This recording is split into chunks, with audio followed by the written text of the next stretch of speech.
ang pambansang awit ng Pilipinas.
Manatiling nakatayo para sa ekumenikong panalangin.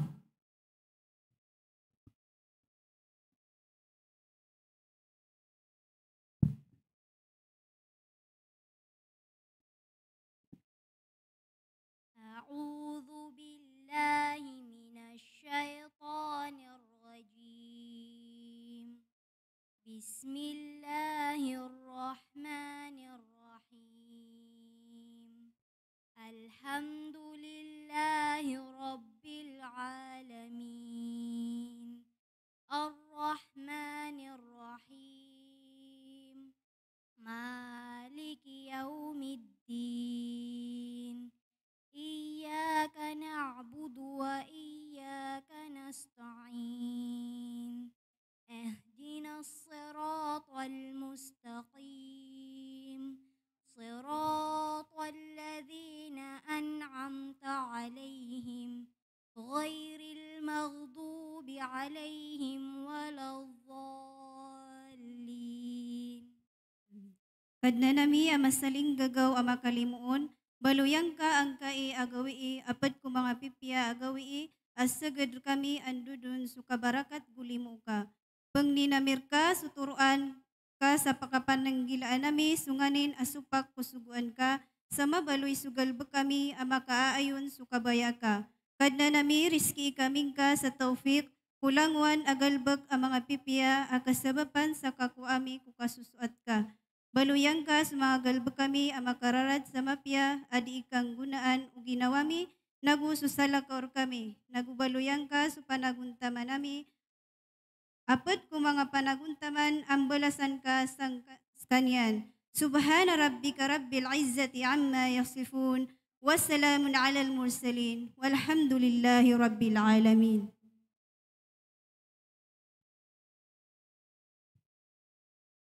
Let's bow our head, let's close our eyes, and let's continue to feel the presence of the Lord this afternoon. Father in heaven, we praise you and thank you, Lord, for another day that we live. We praise you, Lord God, for gathering us today safe and sound.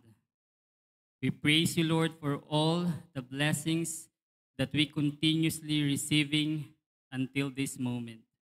And as we gather this today, Lord, we pray that may you continue to bless this moment. May you bless our leaders, our school administrators, those people behind the scenes and in front of the cameras.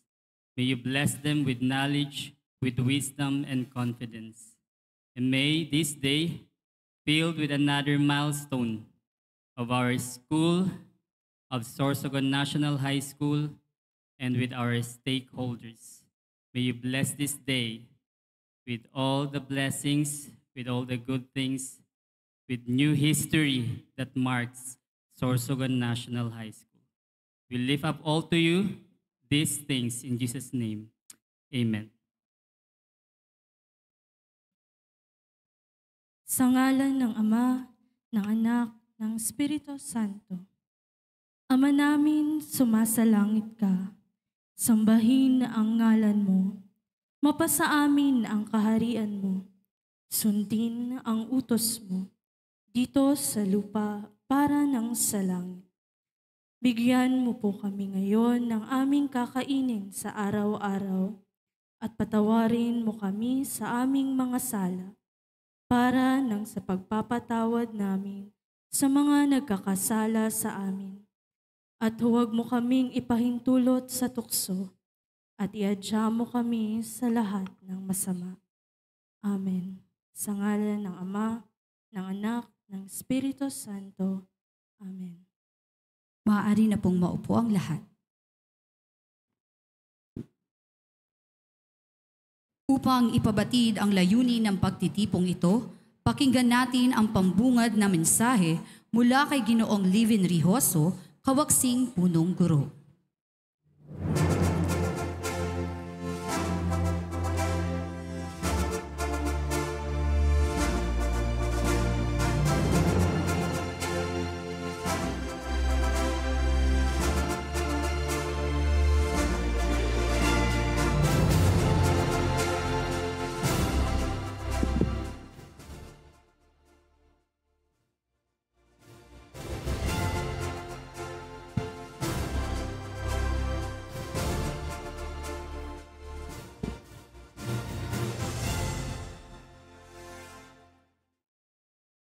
Sa ating kagalang-galang na Superintendent ng Sorsogon City Division, siguro mamaya darating Sir William E. Gando.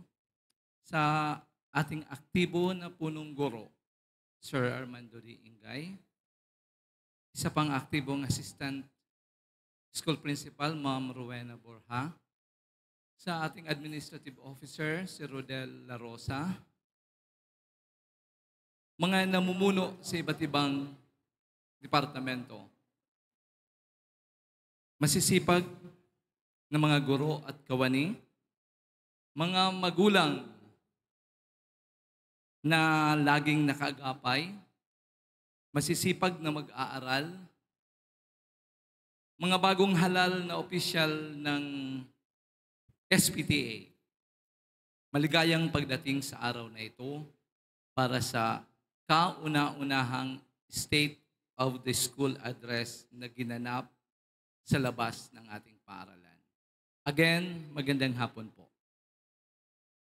Ang araw na ito ay isang mahalagang okasyon kung saan tayo ay nagtitipon hindi lamang upang pagnilayan ang mga nagawa natin sa nakaraang taon, kundi upang harapin din ang hinaharap ng may panibagong pananaw at layunin.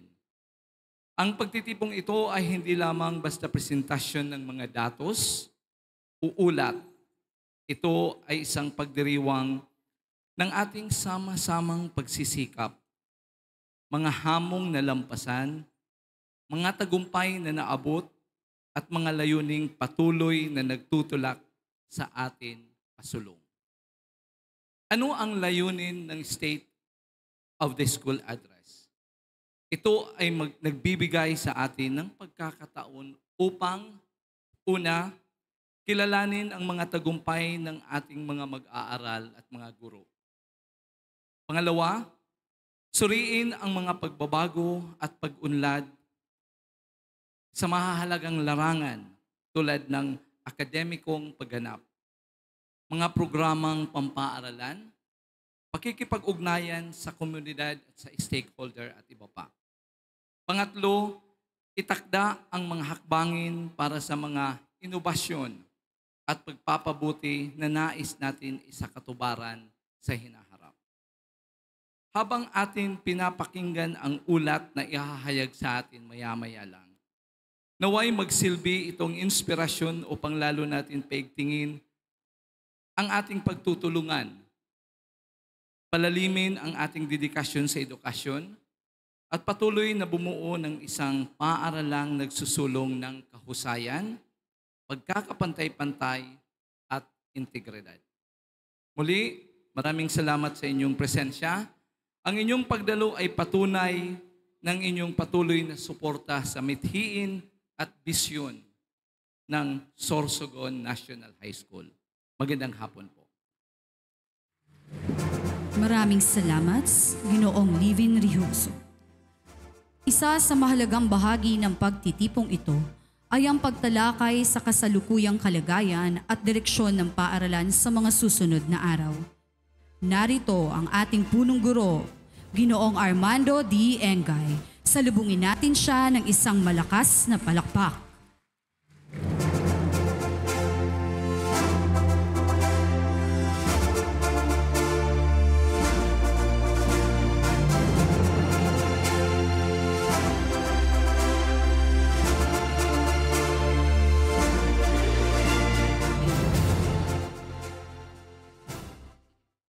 Magandang hapon po sa ating lahat. Sa ating minamahal na Schools Division Superintendent, Ginoong William E. Gando na ngayon ay on the way pa lang from Masbate City mula ho sa kanyang ginagawang aktibidad ang Regional Mancom. Sa aking mga katuwang sa pamunuan, Assistant School Principal Ma'am Rowena Borja at OIC Assistant School Principal Liven Rijoso. Maro po bang tumayo kayong dalawa? Yan po ang ating mga Assistant Principal. At siyempre ho, ang mga head teachers ng junior high school, pwede bang tumayo ang mga head teachers ng junior high school? Palakpakan natin sila. Ang mga subject group heads at coordinator ng senior high school. O parang wala sila dito. Ayan sila. Maraming salamat. At siyempre ho, ang mga opisyal ng SPTA. Officers ng SPTA. Yan. Maraming salamat po. At siyempre ho, ang mga opisyal ng SSLG. Nasa ng SSLG? Andyan yan. Sila yung mga silang asirets. Sila ang nagmamanage ng aktibidad na ito. Maraming salamat sa iyo, President Casey Ramos. Sa mga minamahal kong kapaguro, kilalanin natin ang mga junior high school teachers. Pakitayo po ng mga junior high school teachers. Ayan. Sila po yun, mga mahal naming mga magulang. Thank you. And of course, kilalanin natin ang mga senior high school teachers. Tayo po tayo, mga ma'am and sir. Yan, sila po yun. At siyempre ho, ang mga masisipag na non-teaching staff, pwede po bang tumayo ang mga non-teaching staff? Yan, maraming salamat po. At higit sa lahat, sa inyo po mga magulang na narito ngayon, na patuloy na sumusuporta sa ating paaralan, isang mainit at taus-pusong pagbati sa inyong lahat. Ngayong hapon tayo po ay nagtipon upang ibahagi ang kasalukuyang estado ng ating paaralan, ang Sorsogon National High School. Saan na nga ba tayo ngayon? Ano ang mga nagawa natin itong mga nakaraang araw, nakaraang taon? At higit sa lahat, ano ang plano natin sa kinabukasan para sa ating mga mag-aaral, mga guro, mga kawani at para sa bayan? Bilang bahagi ng ating tungkulin sa ating pamahalaan, taon-taon nating inihaharap ang State of the School Address bilang patunay ng ating transparency, accountability at commitment sa pagtaguyod ng dekalidad na edukasyon. Bago ko ibahagi ang nilalaman ng aking ulat sa inyo, nais ko pong ipaalam na ako ay 7 buwan pa lamang sa aking panunungkulan bilang school principal. Ngunit hindi po ako bago sa paralang ito dahil matagal po akong naging guro at designated guidance counselor at prefect of discipline sa loob ng halos 15 taon. Bilang namumuno ng isang paaralan, lagi akong guided ng isang African proverb, "It takes a village to educate a child." This is also the inspiration of SDS William Gando in creating the Village Program. Hindi lang po guro ang nagtuturo at hindi lang paaralan ang umuhubog sa isipan at ugali ng bata. Kasama po rito ang mga magulang, pamilya, barangay, simbahan, lahat ng tao sa komunidad. Nagsasama-sama nagtutulungan upang tulungan, magbigay oras, gabay at magandang halimbawa. Nakabubuo tayo ng isang matibay na nayon na nagsisilbing sandigan ng bawat mag-aaral. At kapag buo ang nayon, buo rin ang pag-asa ng ating mga anak. Kaya tumutok tayo sa 5 goals. 5 Gs, galing bata, galing guro, galing pagtuturo, galing pamamahala, at galing pagtutulungan. Sa aking pag-ulat ngayong hapong ito, una ko pong ibabahagi sa inyo ang kasalukuyang populasyon ng Sorsogon National High School. Sa grade 7, meron tayong 1,750 na mag-aaral ngayong taon. Kung ikukumpara nung nakaraang school year, tumaas ito ng halos 16% nung nakaraang taon at 4% naman ngayong taon. Tumataas ang bilang ng mga enrollees dahil marami na pong dayo na nag-enroll ngayon sa Sorsogon National High School. Dahil ang city ay marami na ring dayo ng mga negosyante at mga empleyado. Sa grade 8, meron tayong 1,623 enrollees. Tumaas mula sa 1,406 noong nakaraang taon. Sa grade 9, mayroon tayong 1,343 kumpara sa 1,566 noong nakaraang taon. Ibig sabihin, bumaba po ang bilang ng enrollees sa grade 9. Sa grade 10, bumaba ang bilang noong nakaraang taon. Ngunit tumaas ngayong taon mula 1,495 naging 1,519. Sa grade 11, bumaba mula 1,572, ngayon 1,436 na lang. Sa grade 12, 1,779, ngayon 1,458 sa taong ito. Kung titingnan po natin ang datos, tumataas sa grade 7, pero habang tumatagal, marami ang nawawalang bata. Sana kaya ito napupunta? Sabi sa pag-aaral, kahirapan, child labor at untimely pregnancy. Isa itong suliraning tinututukan ng ating pamahalaan. Sa dropout at retention, sa datos ang dropout sa grade 7 ay 24 noong nakaraang taon at 29 ngayong taon. Bumaba po ng 5. Sa grade 8, bumaba po ng mula 29 to 28. So, isa lang. Sa grade 9, mula 29 naging 20. Sa grade 10, mula 34 naging 22. Kung mapapansin ninyo, bumababa naman ang bilang ng mga dropout.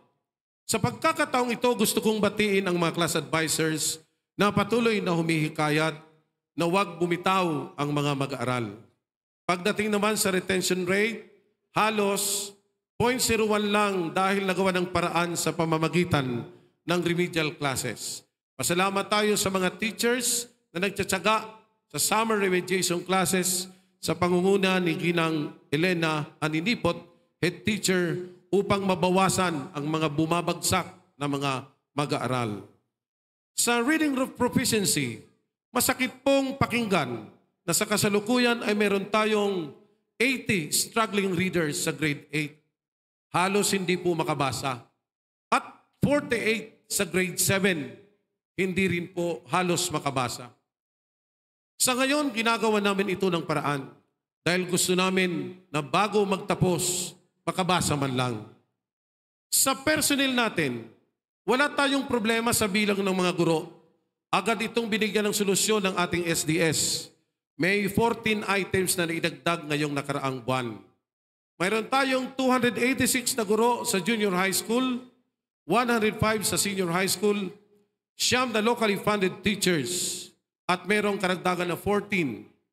Mayroon din tayong 20 non-teaching staff, 16 utility workers, at 9 security guards.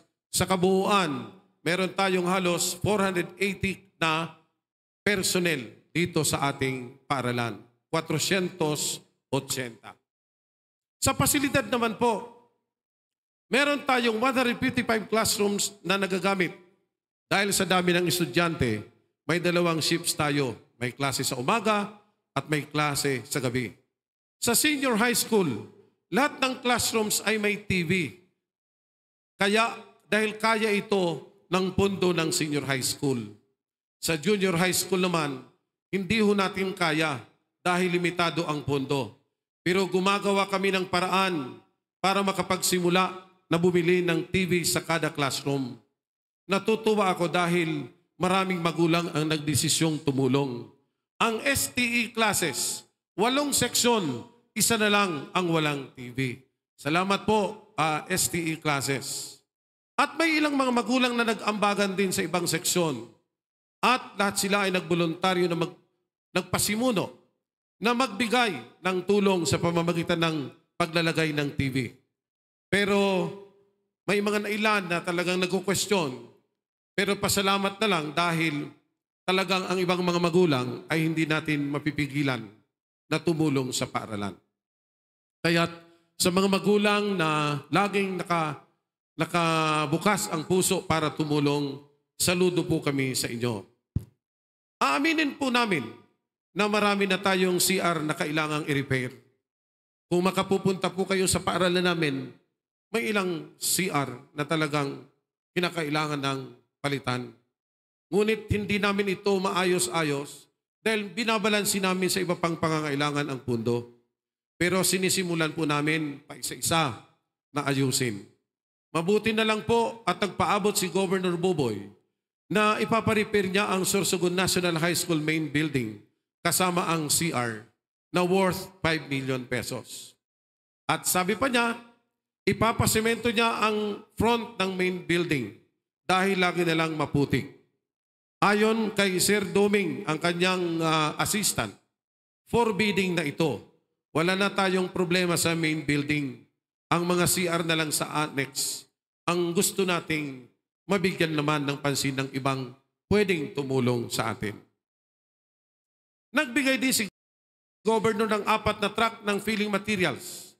Aksyon agad ang Office of the Governor nung malaman nila na kailangan natin para sa bagong makeshift na laboratory. At malay ho natin sa mga susunod na panahon, ang graduation ng grade 12 at grade 10 ay sa bago ng Sorsogon Coliseum. So maraming salamat po, Governor Boboy Hamor. Ayan, palakpakan naman natin si Governor kasi maraming tulong sa atin. Ang city government naman ay pinapasemento ang buong paligid ng Sorsogon National High School compound. Nagpapadala rin ng locally funded teachers. Salamat din po kay Mayor Esther Amor. Umaasa tayo na mas marami pang partners ang tutulong sa atin. Meron din po kakulangan sa mga upuan at ipinaabot na namin ito sa DepEd. Hindi ito kaya ng mga magulang at hindi rin ito kaya ng MOE kasi ang bawat upuan na may sulatan ay nagkakahalaga ng 2,000 bawat isa. Kaya sa ngayon, bumili kami ng monoblock chairs. Hindi namin inobliga ang mga magulang dahil totoo naman na ito ay obligasyon ng pamahalaan. Sa taong ito, inilapit natin sa mga bata ang Guidance Counselor's Office. Kaya kung pupunta kayo ng paaralan, yung nasa left side lang, nandyan na ang Guidance Counselor. Nandyan siya para mas malapit sa mga bata. Nag-create tayo ng care center. Ito ay batay sa RA 12080. Mandato sa lahat ng mga schools. Pero wala pa sa ibang eskwelahan. Tayo ang kauna-unahang merong care center sa Sorsogon National High School. Alam nyo ba, sa loob ng 1.5 buwan, may 46 cases na tayo. Alam po ninyo ang problema ng mga bata. Karamihan sa mga problema ay family problems. Separation of parents. Kung alam lang ninyo kung gaano ka bigat ang kanilang dinadala kapag hindi nagkakasundo ang mga mag-asawa.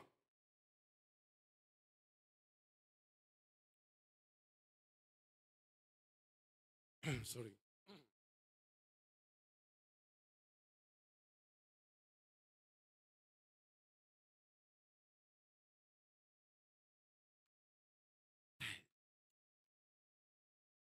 Huwag mo naman kunang ng camera pag medyo na ano ako. Na ano lang ako kasi nitong report ng ano ng care center. Ang ilan sa mga dahilan Naglalaslas ng sarili dahil ayaw ng mabuhay. Nainis sila sa sitwasyong kinasasadlakan. May mga kaso ng cyberbullying at exposure to adult pornography. At natutuklasan iyan sa mga kwento ng mga bata sa pamamagitan ng mga group chats.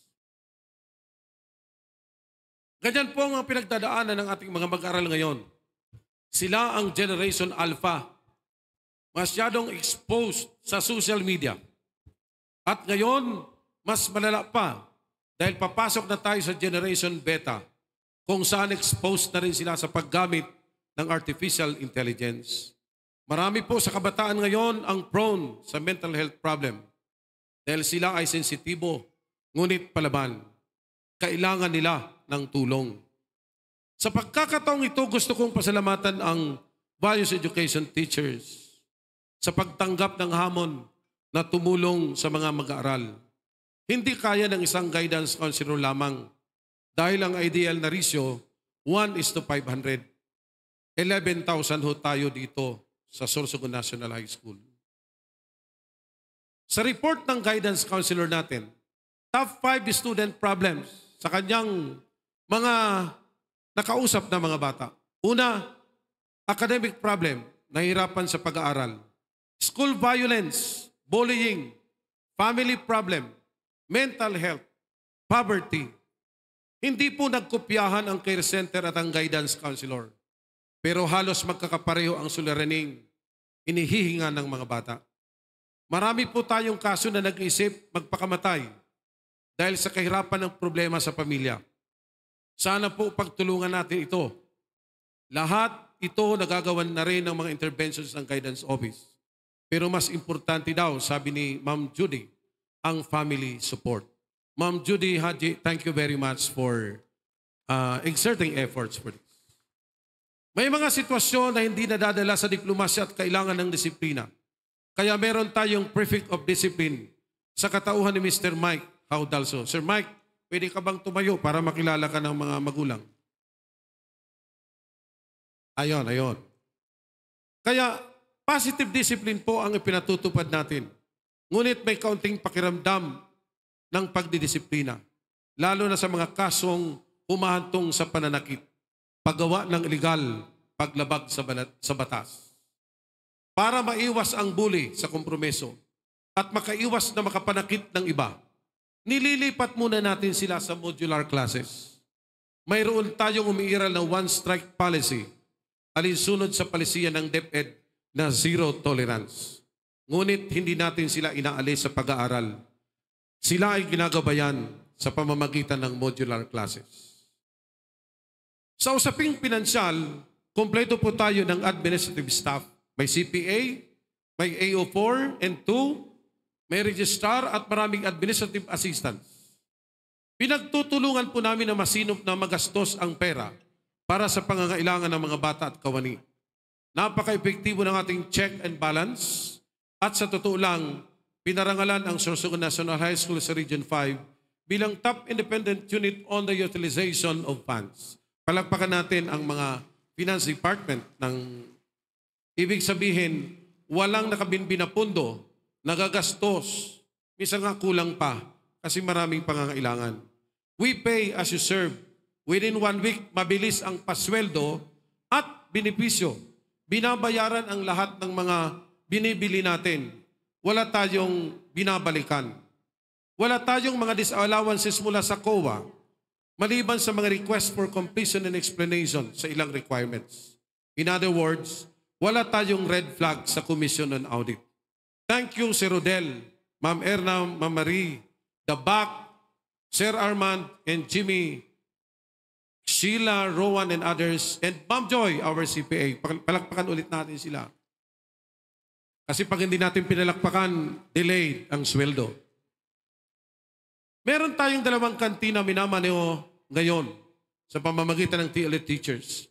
Malaking tulong po ang naibibigay nito sa incidental expenses na wala sa APP. Medical emergency.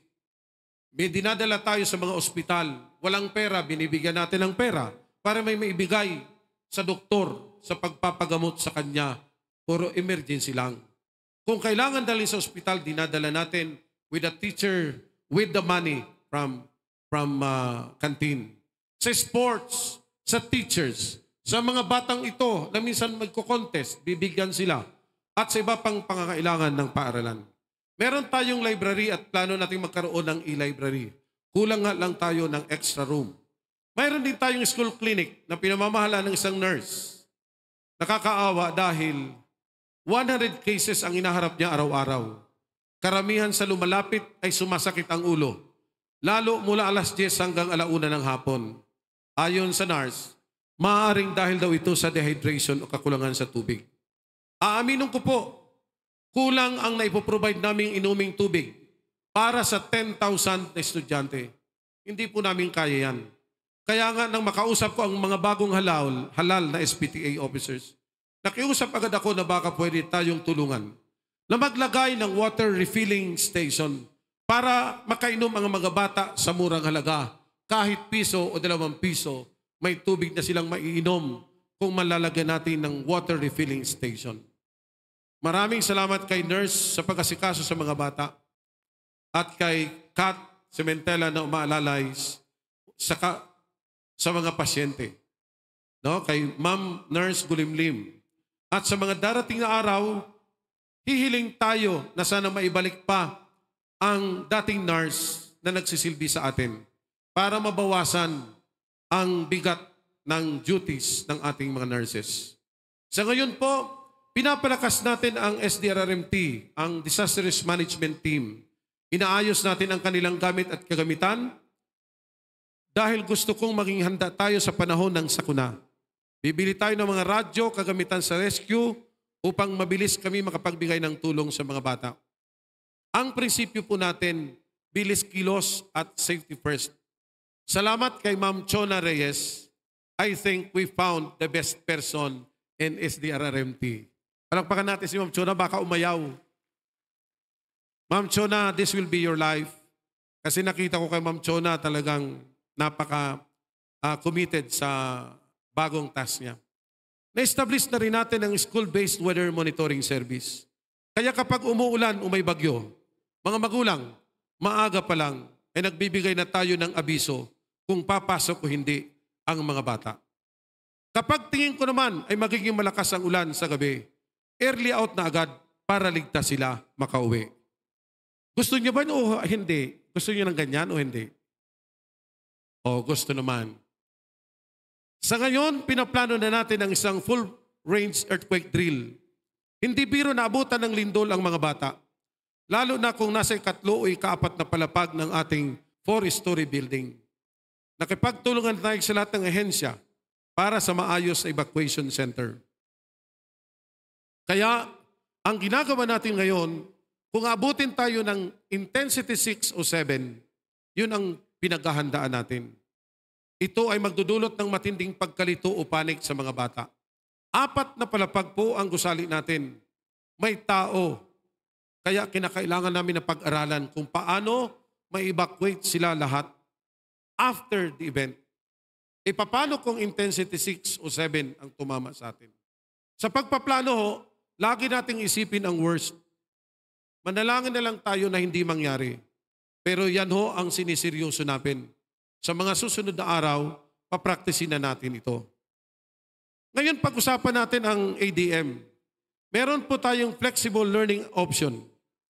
Andyan ang open high school at school-initiated intervention. May enrollees na rin tayo sa open high school. May mga batang nagtatrabaho, nagbubuntis ng maaga. Sa school-initiated, ang mga bully na marami nang nabibiktima na kapwa niya estudyante, inaalis natin, dinadala natin sa modular. Para ang mga bata, ang mga anak ninyo ay tahimik, payapa sa kanilang pag-aaral, walang magdidisturbo. So iniiwasan ho natin na maraming bully ang makasalamuhan nila. Pero ang mga bully na ito, kapag sila ay nagbago, ibabalik rin natin sila para bigyan sila ng tsansa na may kasalamuha sa ibang bata. At sa mga panahong kansilado ang klase o wala ang guro, hindi pwedeng tumigil ang pagkatuto. Ipinatupad natin ang one-page LAS na kukopyahin ng mga bata upang masiguro na binabasa nila at sila mismo ang sasagot. Sana po ay patuloy nating suportahan ito, mga magulang. Nakiusap ako sa SPTA at SSLG nung nakaraang taon. Sabi ko, magkakaroon tayo ng prescribed uniform. Kaya nakiusap din ako sa inyo na ang mga bata dapat pumunta ng naka-uniforme. Kung pupunta kayo sa paaralan, papasok ang mga bata, lalabas sila, matutuwa kayo. Dahil napakalinis ng mga bata, dahil lahat sila ay naka-uniforme. At kung meron talagang hindi kaya, binibigyan ko sila ng consideration card para kahit papano natatandaan ko yung nangangailangan talaga ng walang-wala. Dahil hindi pwede maging hadlang ang hindi pagkakaroon ng hindi makapag-aral. Lahat dapat makapag-aral. So, binibigyan natin sila ng consideration card. Pero hindi lamang yan, tinatandaan namin. Dahil merong mga parents na nagbibigay sa akin ng mga luma na uniforme, ibinibigay din natin sa kanila. Marami sa kanila ang nandito ngayon na nagbibigay ng mga lumang uniforme. At sa mga narito ngayon, pwede pa rin kayong magbigay kasi may mga bata na iisa lang ang uniforme. So, sa pamamagitan ng uniforme, nababawasan ang posibilidad na makapasok at makahalubilo ang mga estranghero sa mga bata. Kaya, libre ang ID nila. Sa grade 7, bukas o sa Lunes, pupunta na dito ang photographer para kunan sila ng ID at pag nakuha na, diretso na agad, mayroon na silang PBC ID. Pero sa senior high school, mga ilang araw pa. Sa grade 8 and 10, ID card lang muna. Kasi hindi namin kaya grade 7 lang. Kasi dapat 1 grade level lang. Pero bibigyan namin ng card ID. Para sa mga batang matutuwa kayo kasi kung titingnan mo ang mga bata, ramdam nila ang dignidad ng isang estudyante. Proud sila na sila ay malinis. Sila ay mukhang estudyante. Dahil may mga napansin ako na mga bully, hindi nag-aaral, hindi pumapasok. Dahil napapansin ko, walang damit, walang tama na uniforme, hindi nalalabahan ang pantalon. Siguro yun ang dahilan kung bakit hindi siya nag-aaral. Kaya sana yung mga magulang na ganito, maging uhaman kita na mahatagan taman maski uniforme man lang. Para sa mga batang walang almusal, naglagay tayo ng lugaw station upang matiyak na makakain sila ng mainit na pagkain bago mag-aral. Mura lang, 5 piso hanggang 10 piso. Pero para sa mga walang-wala, nagbibigay tayo ng free meal stub. Dahil may nagbibigay din sa atin ng mga tao na gusto ilibre ang mga batang wala halos baon at almusal. May mga magulang na nagbibigay sa akin ng 200 pesos, 1 buwan para may lugaw ang isang batang walang laman ang sikmura lagi. Si SDS William, ang SDS natin, nagbigay sa akin ng 1,000 para sa 5 batang laging walang almusal sa bahay dahil wala naman talagang maibibigay ang mga magulang. Naniniwala ko sa sinabi ng psikologistang si Maslow, hindi matututo ang isang batang gutom, walang damit o walang matitirhan kung hindi matutugunan ang basic needs. Mahirap magtagumpay sa edukasyon. Kaya't sa sarili nating paraan, tinutulungan natin silang maitawid patungo sa pagbabagong magpapabuti ng kanyang buhay. Ngayon, ang paaralan natin ay mas maayos, mas payapa at mas masaya ang mga bata. Kung meron mang kaunting suliranin, normal lang yon sa dami namin sa Sorsogon National High School. Ibinabalik ko na rin po ang dati nating ginagawa sa high school noong mga panahon nating mga magulang ngayon. Ang intramurals, ang seniors night o JS o glam night at iba pa na makatutulong sa mga bata para maging balanse at maiwasan ang mga problemang pangkalusugang pangkaisipan. Gusto ko na mas hanapin at maging memorable sa mga bata ang paaralan. Kung ito ang makapagbibigay sa kanya ng interes sa pag-aaral, gagawin natin ito sa paaralan. Ang panahon ngayon ay hindi tulad ng dati na masyadong konserbatibo. Ang mga bata ngayon ay namumuhay sa panahon ng advanced technology. Lahat po ay alam ang Facebook, TikTok. Ang tawag sa kanila ay Generation Alpha. At tayo tumatawid naman sa Generation Beta, Artificial Intelligence. Kaya ang ating pagtuturo at pamamahala sa paaralan ay ginagamitan na natin ng technology at artificial intelligence. Ngunit responsable ang paggamit natin dito. Sa lahat ng pangyaring ito, pinipilit naming huwag masyadong maukupa ng teknolohiya ang mga kabataan. Kaya't suportado namin ang programa ng provincial government na Project Susugon. Ang ibalik ang magagandang kaugalian ng isang Sorsoganon. 6:00 ng gabi, hihinto tayo, magpapasalamat sa Diyos. Yun ang gagawin ng mga bata. At sa buwan ng Filipino values, formal na ilulunsad namin ito. Pinalalakas din natin ang SSLG. Alam po ba ninyo na mula nang ako'y manungkulan, ang kasama ko na lagi ay ang mga officers ng SSLG. Sila ang nagpapatakbo ng aktibidad ng Office of the Principal. Palakpakan natin ang SSLG. Yan. Salamat kay Sir Miguel Joquino at siyempre sa aking kawaksi sa event management. Palakpakan namin natin si Sir Stelwart de Salisa, ang nasa likod ng mga kaganapang ito. Ginagawa ko ito dahil bawal na pong bigyan ng administrative duties ang mga guro. Kaya ngayon, napapansin nyo mga guro, hindi masyado ang involvement nyo sa administrative concern. 99% ng mga guro ay wala nang gagawin na mga administrative related tasks, kundi magturo lang, isipin lang ang mga bata at ang kanyang pagtuturo. Lahat na lang po na isipin ng guro ay ang pagtuturo. Dahil ito ay bahagi ng kanilang duty. Hindi na sila involved sa iba pang bagay. Ang mga batang journal ng ating campus journalism, palakpakan natin ang mga broadcast journalism natin. Sila po ang nagbibigay ng coverage. Pinapakinabangan natin sila dahil may mga talento ang batang ito. Kaya't sa mga susunod na araw, mas papaigihin pa namin ang aming mga coverage. Upang ma-maximize ang learning output, inubliga ko ang bawat subject area ng showcase of outputs, bawat quarter. Ramdam ng bata ang kanilang natutunan kung nakikita nila ito. Sa STEM, sa STE at STEM, bumili tayo ng 150,000 na halaga ng 3D printers. Ito ay investment. Siyempre, pag may investment, dapat merong outputs. At yun ang aantayin natin. Dahil unti-unti, hindi lamang drawing ang kanilang nakikita, kundi nabubuo at mapapaandar kung anuman ang kanilang mga naiisip na imbensyon. Ipinatutupad din natin ang early prep. Lahat ng kasali sa math at science contest, maagang magsisimula ng training. Maglalabas ako ng memorandum para rito para handa tayo sa larangan ng science and math competitions. Dahil nahahalata ko na hindi na tayo nakikita sa mapa ng regional level at national level.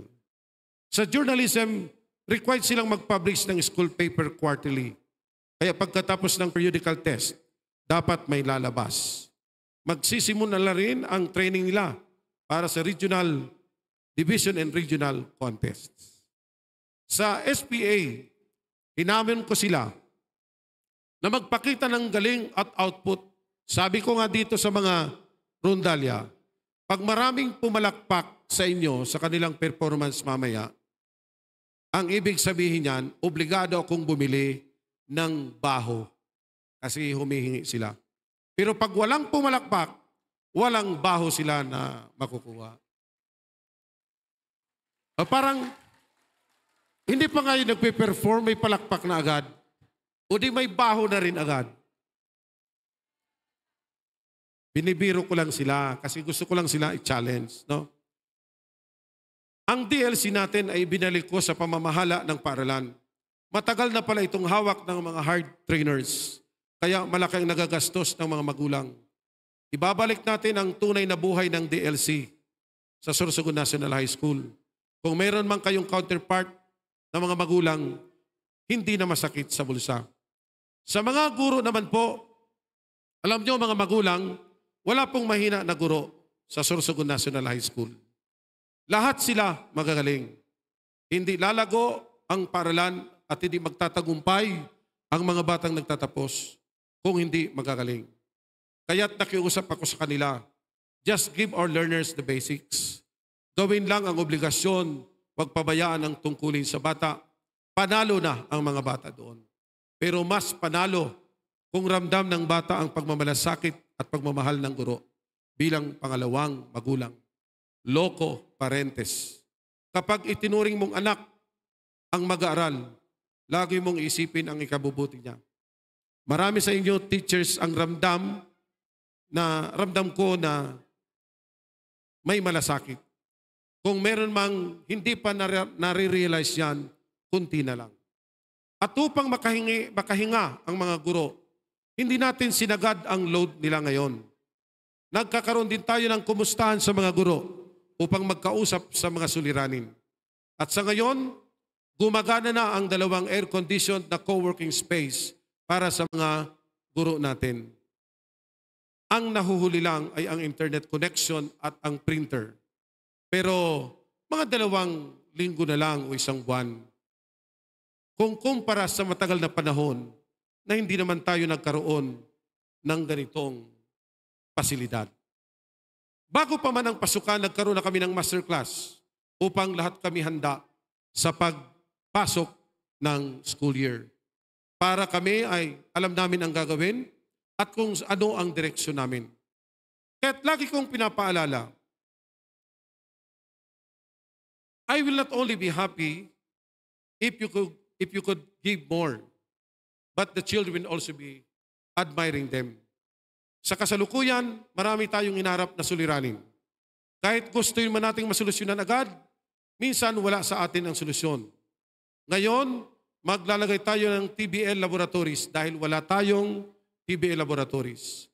Gagawa tayo ng makeshift na laboratory. At problema ng paralang ang kakulangan sa gusali. May darating na po na 43 classrooms, pero 2 years pa po ito bago mangyayari. Kaya ginagawa na natin ang paraan. Patuloy ding naluluma ang ating covered court. Bulok na ang ibang bahagi. Kaya tayo ay makikipag-usap kay Congressman Det Escudero o kaya kay Senate President Chis Escudero. At sisikapin nating makakuha ng partners na makakuha ng permanenteng LED wall sa paaralan.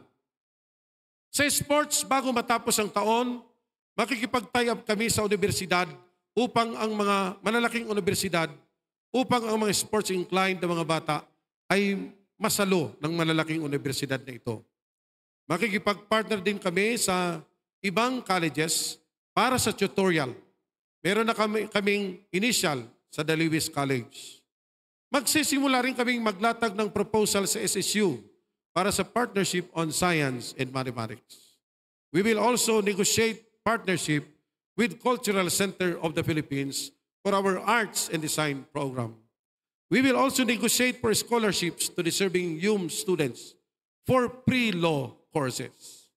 We will design a 1-semester program for college admission review para mas marami ang makapasok sa SSU at sa mga quota courses. In the 3rd quarter, we will already apply PISA-like tests for at least 4 subjects. We will compete in the choral competition at the regional level at kung papalarin sa national level para naman ito sa mga choral group natin. O yan, challenge yan kay Maestro Alvin and Maestra Leia. Sana magawa natin. At bilang tugon sa panawagan ni STS William Gando na pagandahin ang paaralan, tinatanggap namin ang hamon. Papagandahin natin ang ating paaralan sa pamamagitan ng pagtutulungan. Kaya't sana'y suportahan tayo ng mga magulang. Magpapadala po kami ng 5 bato, 1 bitaw, para magawa ang aming wellness park para sa mga anak ninyo. Sana suportahan ninyo kami. Pinapagawa na rin natin ang plano para sa gate ng Sorsogon National High School, ipapakita namin ang perspective. Papatunayan natin na kaya natin ang hamon ng edukasyon sa pamamagitan ng pagtutulungan.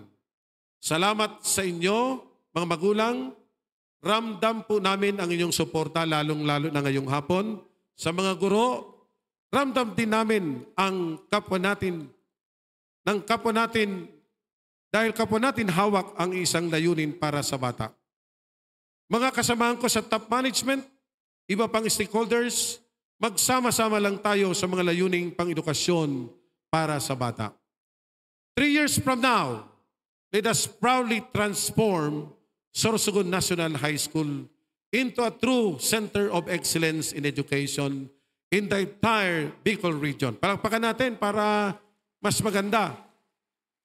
Let us lead the race in mathematics, science, journalism, sports, and the arts. Let us work tirelessly so that every graduate of Sorsogon National High School is future ready, equipped with the skills, values, and confidence to face the world.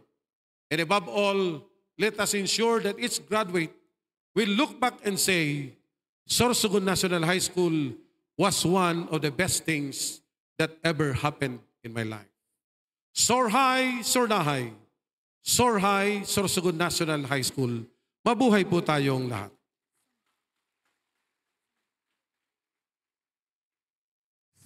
Sa muli, bigyan natin ng isang matunog na palakpak ang ating punong guro, Ginoong Armando D. Engay. Ipagdiwang ang ating pagkakaisa at pagmamalaki sa ating paaralan. Sabay-sabay nating pakinggan ang pag-awit ng SNHS March. Inaanyayahan ng lahat na tumayo.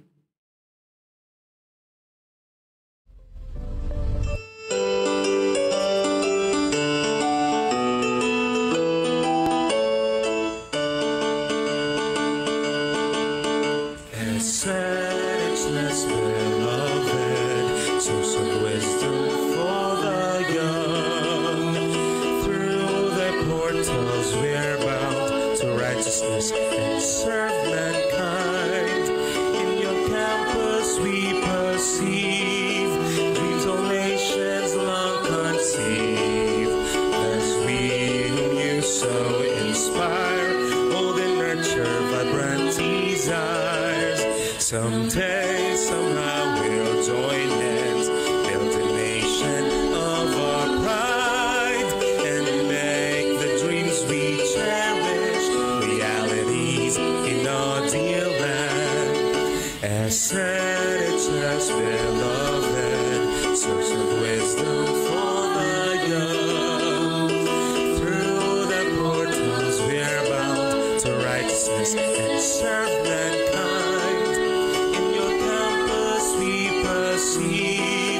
Dreams all nations long conceive. Thus we whom you so inspire, hold and nurture vibrant desires. Someday, somehow we'll join hands, build a nation of our pride, and make the dreams we cherish realities in our dear land. Simple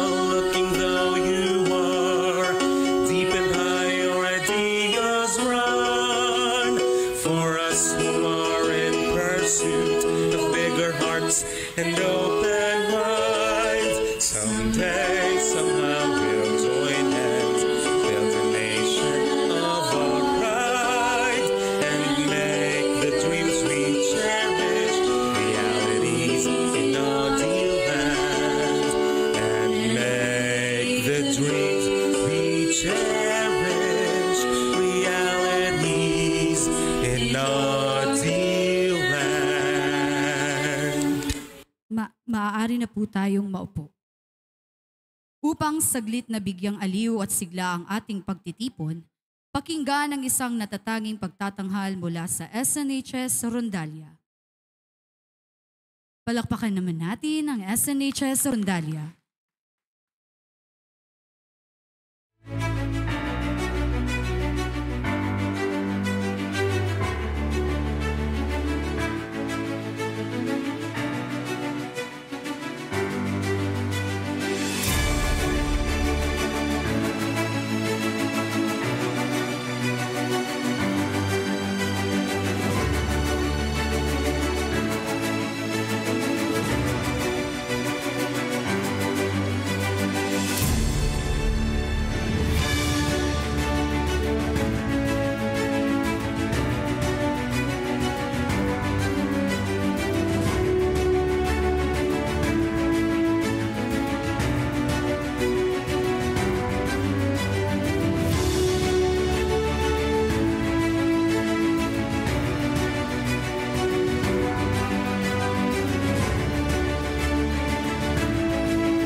Maraming salamat, SNHS Rondalia.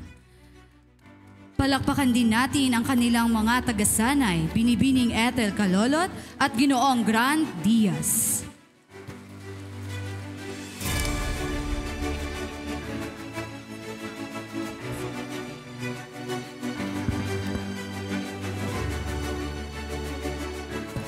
Sa kasalukuyan po tayo po ay mayroong live coverage sa SNHS Tinig Luzon page. Maaari nyo pong matunghayan doon ang lahat ng mga nangyayari. SNHS main page or SNHS Tinig Luzon.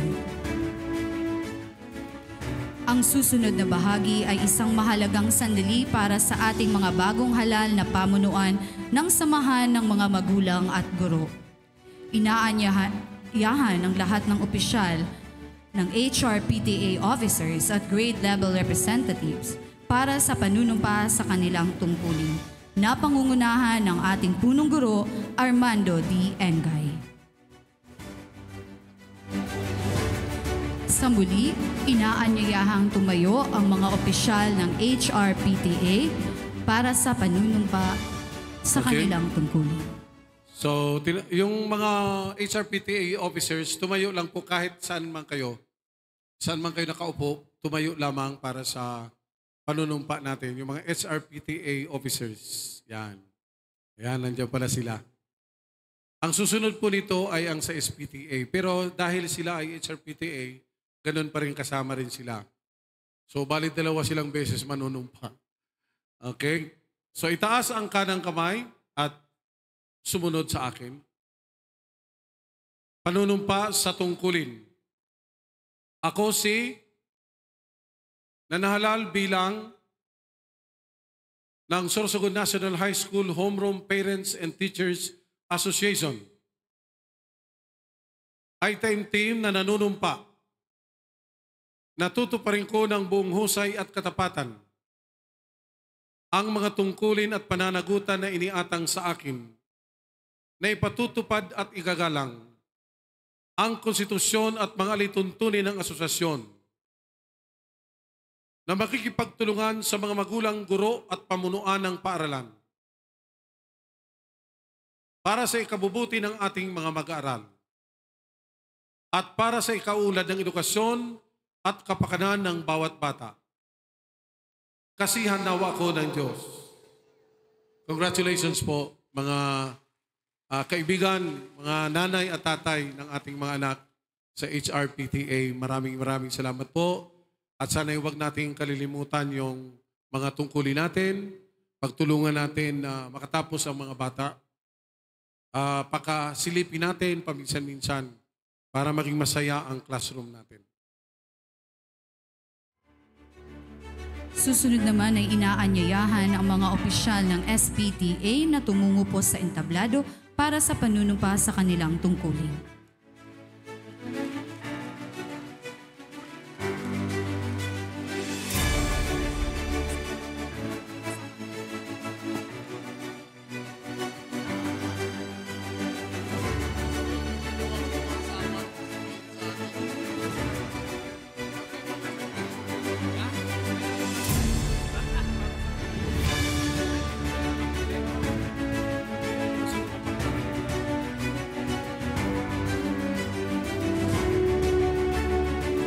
May we introduce to you the SPTA officers for school year 2025-2026. Ayan, inaayos lang natin yung ano.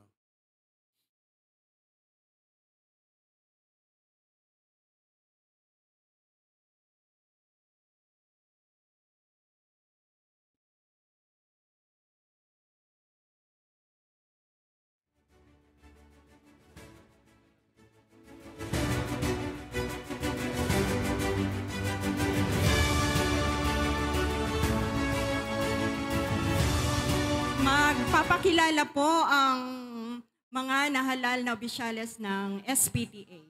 Magsisimula po tayo sa Pangulo. Ako po si Edwin Balhemino, nahalal na Pangulo ng SPTA School Year 2025-2026.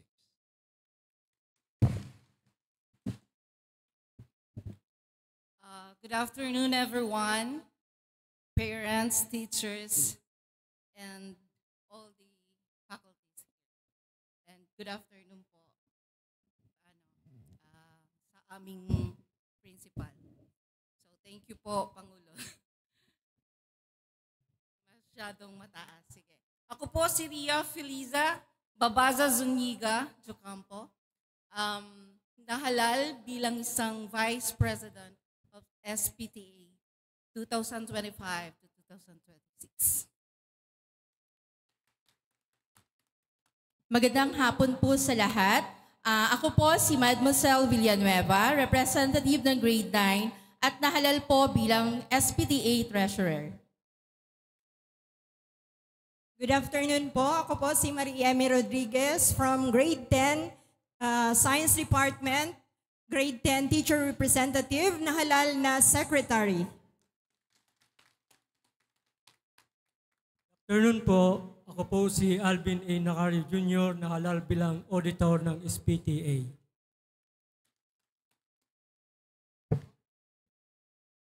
Good afternoon po. Ako po si Sir Bob Fungo, Grade 7 Representative po.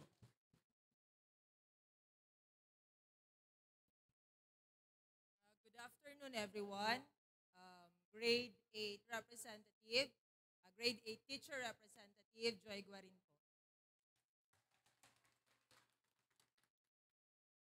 Good afternoon. I am Mary S. Evan, Grade 9 Representative.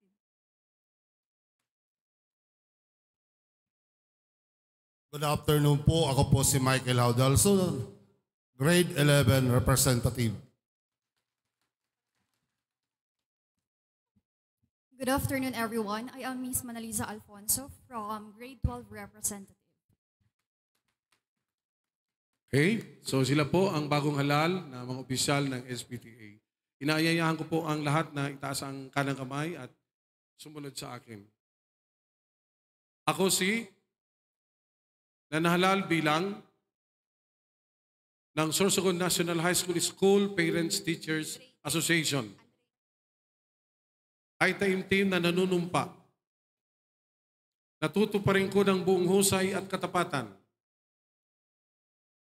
ang mga tungkulin at pananagutan na iniatang sa akin. Na ipatutupad at igagalang ang konstitusyon at mga lituntunin ng asosasyon. Na pag-igihan ng pagtulong sa mga magulang, guro at pamunuan. At pamunuan ng paaralan. Hindi ko masyadong mapasa. May para sa kabubuti ng ating mga mag-aaral. At para sa ikaunlad ng edukasyon at kapakanan ng mga bata, ng bawat bata. Kasi nawa ko ng Diyos. Congratulations po.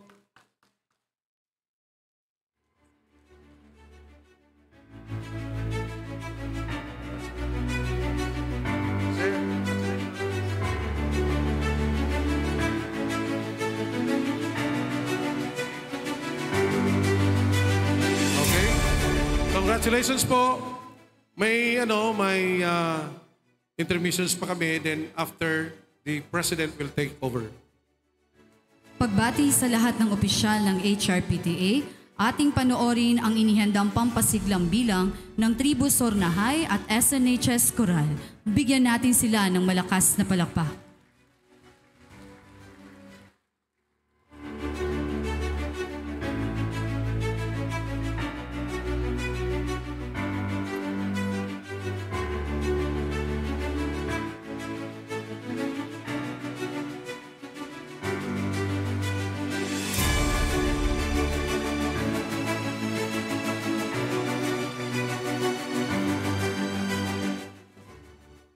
Palarong pambansa.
Maraming salamat, Tribo Sornahay.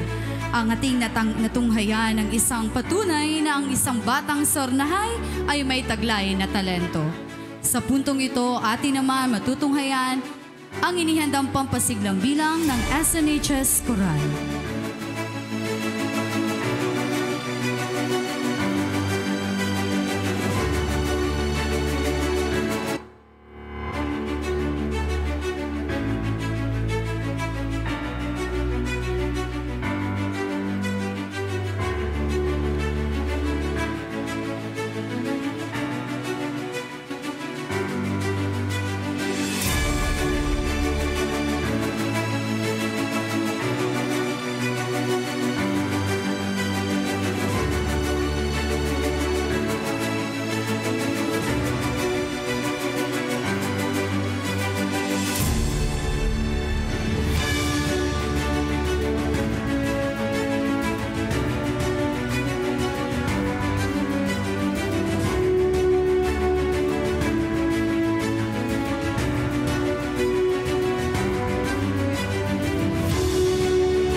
Sa muli, SNHS Coral.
Maraming salamat sa inyo, Sika sa Teachers Coral. Pasasalamat din sa kanilang nagsasabi, Ginoong Alvin Hanaman. Sa mga magulang, guro na naririto, inaanyayahan ko kayong manatili para sa susunod na ikalawang bahagi ng pagtitipon, ang assembly. Tinatawagan ng Pangulo ng SPTA upang pangnahan ang gawain.